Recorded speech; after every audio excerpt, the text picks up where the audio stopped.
Ces jours-ci, j'étais un peu curieux par rapport à un sujet qui n'est pas doctrinal et qui se rapporte à un sujet que la société en général s'intéresse.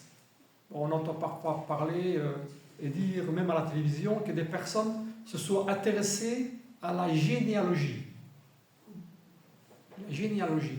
Et c'est vrai que parfois, une fois on a trouvé une photo d'un arrière-grand-père, et c'est bizarre, une photo. Et voilà, la généalogie. Et la Bible parle de certaines généalogies.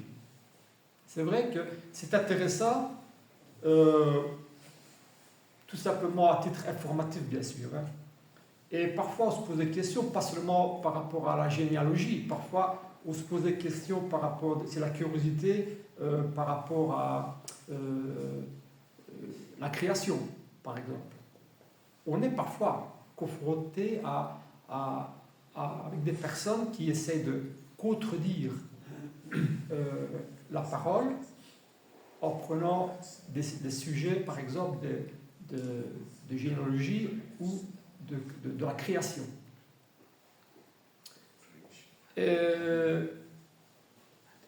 En Matthieu chapitre 1, Matthieu écrit les premiers versets en parlant de la généalogie, et plus précisément de la généalogie de Jésus. C'est intéressant, et il dit que c'est la généalogie de Jésus, fils de David. Il n'était pas directement fils de David, bien sûr, mais on le connaît comme descendant de David, justement. Et il prouve ça en citant chaque nom à partir d'Abraham. Le point de départ, c'est Abraham. Et il va citer les noms d'Abraham, de David, son fils, Jésus-Christ, descendant de David, parce que David est le fils d'Abraham. Et il va continuer. Il va citer toute une série de noms, on ne va pas lire le chapitre 1. Mais c'est intéressant, après il y a une conclusion qui est faite, c'est le verset 17. Et au verset 17 du chapitre 1, il dit, bon, j'ai énuméré tous les noms, inspirés bien sûr par l'Esprit Saint. Il a tous les noms suscités, comme si que vous, eh bien, vous dites, voilà, mon père s'appelait un tel. Mon père s'appelait Giovanni. Mon grand-père s'appelait Joseph. Et continue comme ça, avec le nom, pour arriver, et puis on s'arrête, parce que la généalogie, bien qu'il y a beaucoup sur Internet, il paraît qu'on sait beaucoup remonter assez. Il y en a qui s'évertuent à, et il aime bien, bon, c'est une science de curiosité, pour remonter le plus possible dans la généalogie. Et bien là, Matthieu, il est remonté de Jésus jusqu'à Abraham, en citant tous les noms. Et au verset 17, il résume tous ces noms-là en disant, il y a donc 14 générations depuis Abraham jusqu'à David. 14 générations depuis David jusqu'à la déportation à Babylone. Et 14 générations depuis la déportation de Babylone jusqu'à Jésus-Christ. Donc, si vous faites le compte, il y a 42 générations depuis Abraham jusqu'à Jésus-Christ. C'est intéressant quand même. C'est pas doctrinal, mais c'est intéressant. Et l'Esprit a trouvé intéressant, le Dieu a trouvé intéressant comme de faire cette remarque-là. Ce renseignement-là. 14 générations, 14 générations, 14 générations, donc 42 générations depuis Abraham jusqu'à Jésus-Christ. Et puis maintenant, Jésus-Christ, il y a 2000 ans. 2000 ans qui sont passés, plus ou moins, depuis Jésus-Christ. Alors je me suis posé la question, est-ce qu'il serait comme intéressant, est-ce que la Bible nous renseigne sur ce qui précède Abraham? Je me suis un peu penché sur la question, Eh bien oui. Eh bien oui. On pourrait, et là, peut-être, j'espère que je ne me suis pas trompé, sinon, ben, peut-être plus tard, mais je ne crois pas. J'ai été voir en Genèse Abraham, lorsqu'on parle d'Abraham. Et puis, j'essaie de remonter la généalogie d'Abraham. Eh bien, elle remonte jusqu'à Adam. Je ne sais pas si vous avez déjà posé la question. On remonte la généalogie depuis Abraham jusqu'à Adam. Ça veut dire que on connaît toutes les générations qui sont passées depuis Jésus jusqu'à Adam. Et j'ai trouvé ça comme assez remarquable. Et c'est vrai que lorsqu'on regarde Genèse chapitre 5, 6, 7, 8, 9, 10, 11, eh bien, on voit, en résumé, j'essaie de voir toute la descendance, eh bien, à partir de Genèse 11, 12, etc., on voit qu'Abraham donne des descendants, il y a Sem, etc., etc., et jusque Sem, pardon, et d'Abraham à Sem, il y a 9 générations. Ensuite, lorsque les descendants de Sem, Noé, jusqu'à Adam, eh bien, il y a encore 9 générations. Et tous les noms sont cités, à moins que je me sois trompé, mais ça veut dire qu'il y a 9 générations d'Adam à Noé. Ensuite, il y a encore 9 générations pour arriver à Abraham. Et puis, on se retrouve en Matthieu chapitre 1. Voici les générations depuis Abraham jusqu'à Jésus-Christ.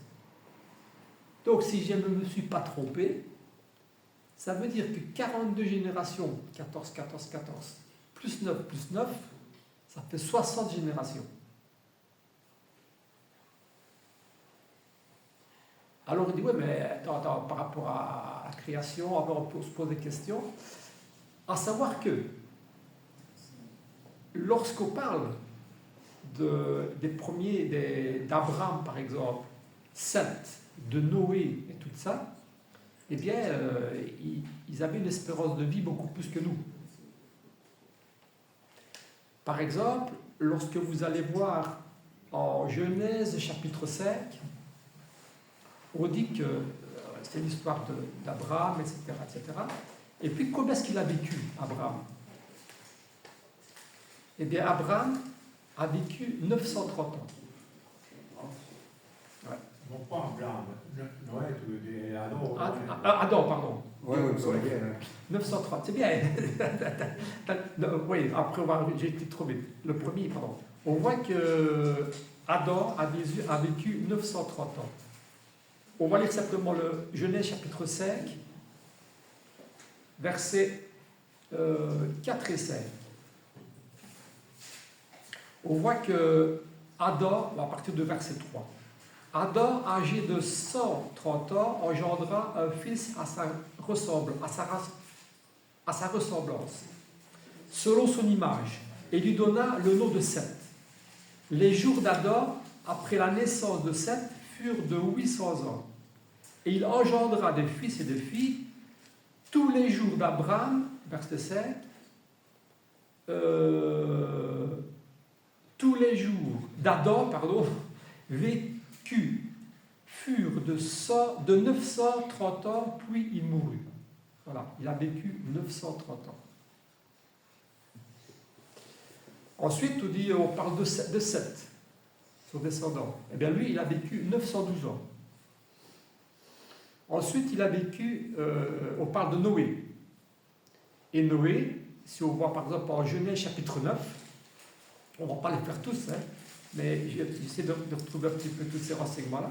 Eh bien, Noé, en Genèse chapitre 9, verset 29, il est dit Noé vécut après le déluge 350 ans.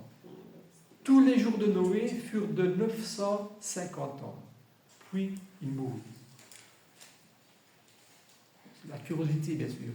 Mais c'est intéressant de savoir qu'on a la généalogie depuis Jésus jusqu'à Adam. Et je vous invite à vérifier si... Je crois que tous les noms sont là. André, une parenthèse, c'est pour ça donc il n'y a que 9 générations parce que c'était... ils vivaient très très longtemps. Oui, donc mais c'est pour aux autres dire... qui sont 14, ici c'était 49 générations. Oui, il vivait beaucoup plus longtemps. Parce qu'il vivait beaucoup plus longtemps. Bien sûr. Et puis, on va s'arrêter un petit peu sur Genèse chapitre 6. Genèse chapitre 6. Parce qu'en Genèse chapitre 6, il y a un tournant qui est assez important, on va dire, dans l'histoire humaine. On voit que lorsque les hommes, on voit cette descendance d'Abraham, d'Adam, pardon, je ne sais pas pourquoi je dis Abraham, c'est Adam, Abraham, c'est la même lettre qui commence, la parole H. Lorsque les hommes commencèrent alors à peupler tout le monde, à la surface de la terre, eh bien, ils se multiplièrent, bien sûr, et l'Éternel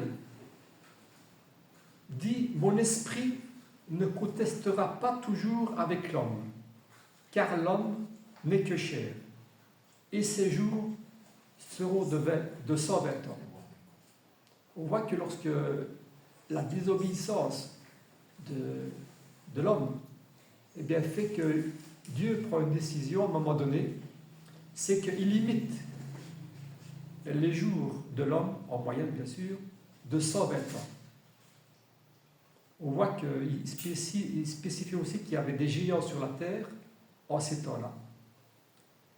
Et l'Éternel remarque que la méchanceté des hommes est grandissante. Et au verset 5, il est marqué « L'Éternel vit que la méchanceté des hommes était grande sur la terre, et que toutes les pensées de leur cœur se portaient chaque jour uniquement vers le mal. L'Éternel même se repentit d'avoir créé l'homme sur la terre. Et il fut affligé en son cœur. Et l'Éternel dit, je vais exterminer de la face de la terre l'homme que j'ai créé, depuis l'homme jusqu'au bétail, jusqu'aux reptiles, jusqu'aux oiseaux du ciel, car je me repens de les avoir faits. On voit jusqu'à quel point Dieu était affligé par le mal. Et ce mot mal, on va un peu le retenir en mémoire pour la suite de la réflexion. Et puis il commence, mais Noé trouva grâce aux yeux de l'Éternel, heureusement, et on voit ce qui s'est passé avec la postérité de Noé, et ça continue. On voit que Noé engendra 3 fils, Sem, Cham et Japheth, etc. Ça, mais c'est trop intéressant. Parce que là, on voit le mot mal. Et on pense au péché.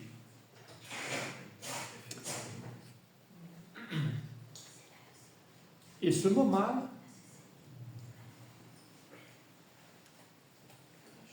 est intéressant justement lorsqu'on parle avec des personnes. Et là, je fais le lien avec ce qu'on a vu ce matin.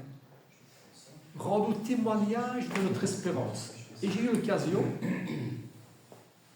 parfois, trop rarement, encore une fois, mais parfois on a l'occasion de parler et de rendre témoignage de notre espérance. Et il n'y a pas très très longtemps, j'avais donné une Bible, et il y a toujours cet espoir que, bon, la semence est semée, et puis c'est Dieu. C'est la personne par rapport à la parole et par rapport à Dieu c'est Dieu qui fait croître.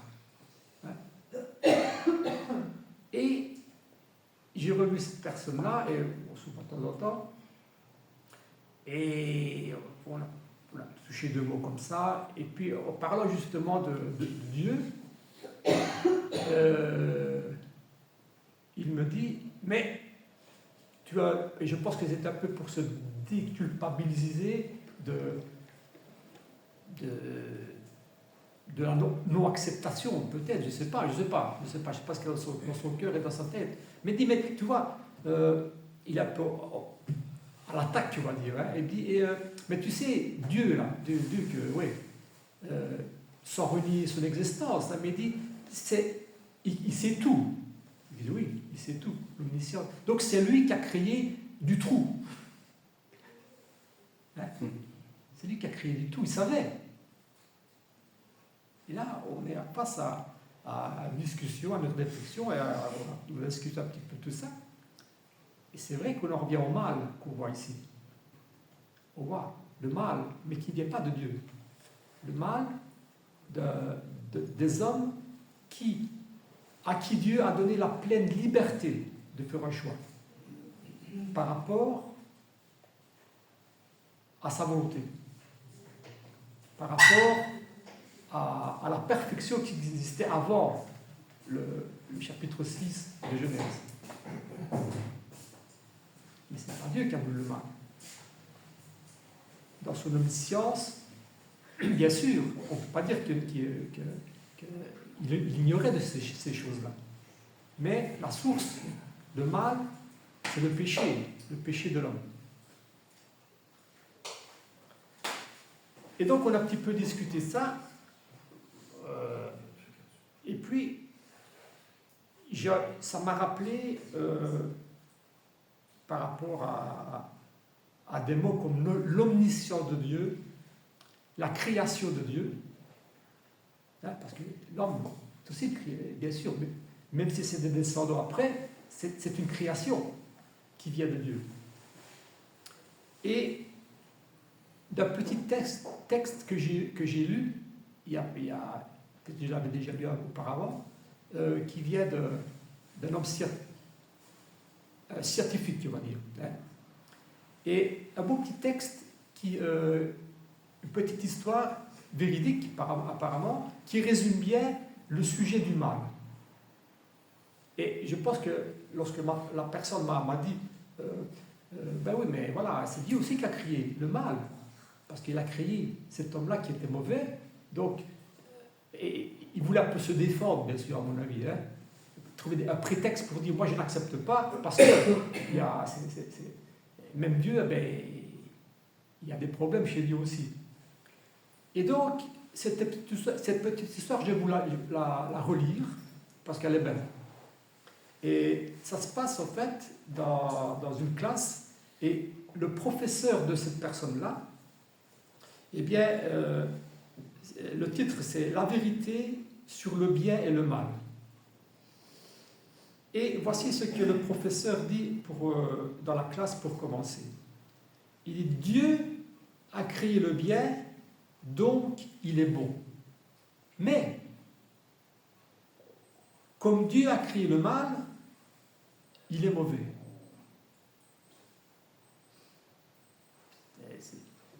Et alors, il y a un élève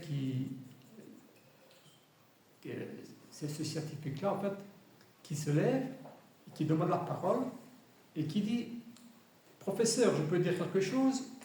Il dit, « Voilà, je ne crois pas que Dieu a créé le mal. Le mal, c'est l'absence du bien. Comme le froid, c'est l'absence de chaleur. Comme l'obscurité, c'est l'absence de lumière. » C'est une belle image qui provoque des réflexions, et finalement c'est la vérité. Parce que quand on dit que Jésus-Christ est venu pour apporter la lumière, c'est ce qu'il dit ici, ça reflète ce que l'élève dit ici. L'obscurité, c'est l'absence de la lumière. Lorsque vous entrez dans une pièce qui est obscure, c'est que la lumière n'est pas là. Si on allume la lumière, l'obscurité se transforme en lumière. Et le mal, c'est la même chose. Dieu n'est pas venu apporter le mal. En Genèse chapitre 6. La création du mal, le mal s'est produit et et s'est développé parce que le bien a été mis de côté. On n'a plus fait le bien que Dieu recommandait. Et donc lorsque l'homme a choisi de pécher et de rejeter le bien, eh bien c'est le mal qui s'est installé. C'est ça, Genèse chapitre 6. L'Éternel vit que la méchanceté des hommes était grande sur la terre, et que toutes les pensées de leur cœur se portaient chaque jour uniquement vers le mal. L'Éternel se repentit alors d'avoir créé l'homme, parce qu'il s'était tourné vers le mal. Et ça, c'est l'histoire de tout l'Ancien Testament, avec ses vagues d'obéissance et de désobéissance. Obéissance, et chaque fois, ce cycle-là, c'est le choix que l'homme a fait, que les hommes ont fait, de choisir la parole, le bien, les recommandations de Dieu, avec le mal, la désobéissance. Adorer Dieu ou adorer les idoles, etc., etc. C'est ça le résumé. Et donc, on a un petit peu développé cette réflexion-là.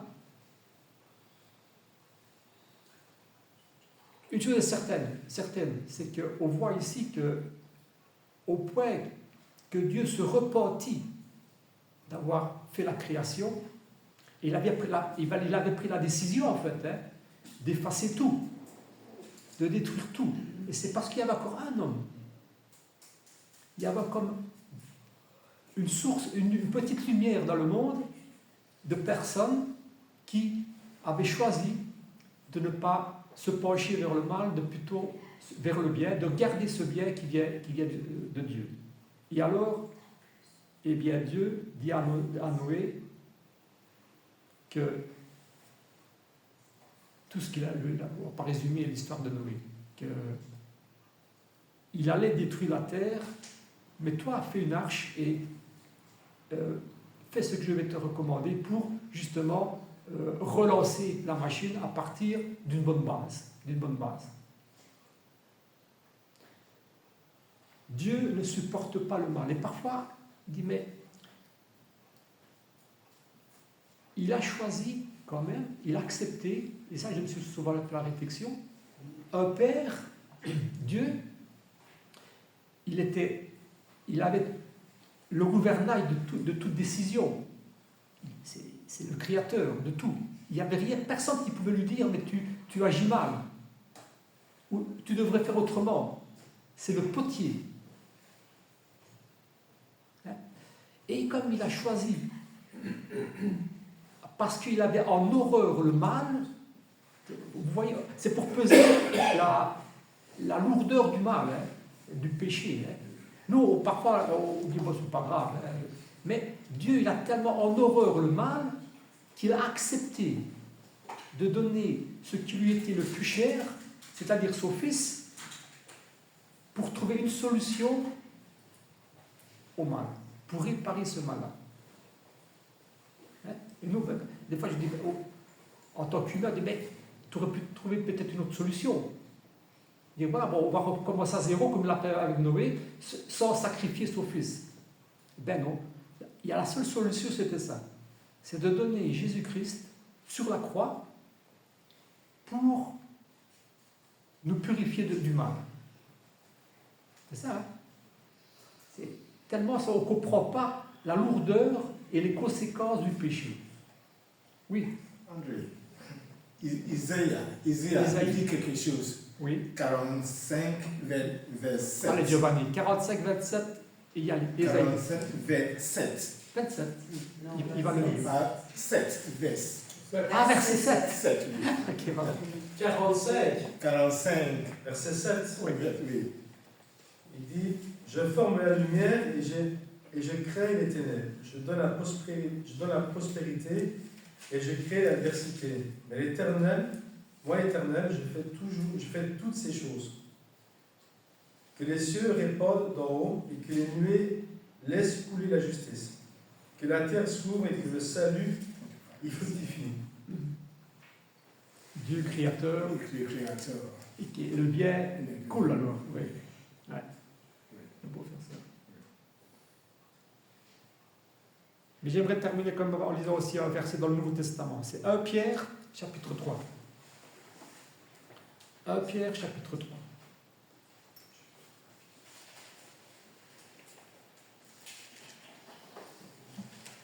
Pierre, chapitre 3.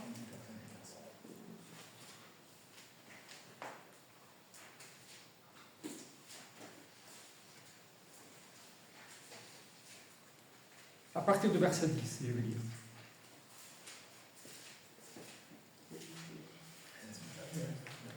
Et Pierre, il nous donne des conseils aussi par rapport à ce mal. Pour dire par rapport au péché. Parce que parfois on dit, bon, ah ouais, c'est normal, c'est la nature de l'homme, mais on mesure parfois, on ne pèse pas vraiment les conséquences, ce que ça a coûté, et comment Dieu haït finalement le mal. Et il dit au verset 10, si quelqu'un en effet veut aimer la vie et voir des jours heureux, qu'il préserve sa langue du mal et ses lèvres des paroles trompeuses, qu'il s'éloigne du mal et fasse le bien, qu'il recherche la paix et la poursuive, car les vœux du Seigneur sont sur les justes et ses oreilles sont attentives à leurs prières. Mais la face du Seigneur est contre ceux qui font le mal. 3 fois, il cite ce mot mal. C'est voir cette conscience sereine et cette conscience pure et être heureux, des jours heureux, eh bien, rejeter le mal. Et à différents degrés, on est confronté à ça. On est confronté à ça. Mais il faut d'abord en prendre conscience et essayer de progresser justement pour nous rapprocher de ces conseils que Pierre nous donne. Voilà, c'est à partir de la généalogie qu'on est arrivé, parce qu'on voit que ce qui s'est passé en Genèse, eh bien, toute cette transformation et de ces généalogies, de ces personnes qui vivaient un millénaire presque, et puis jusqu'à aujourd'hui, eh bien, c'est la conséquence du péché.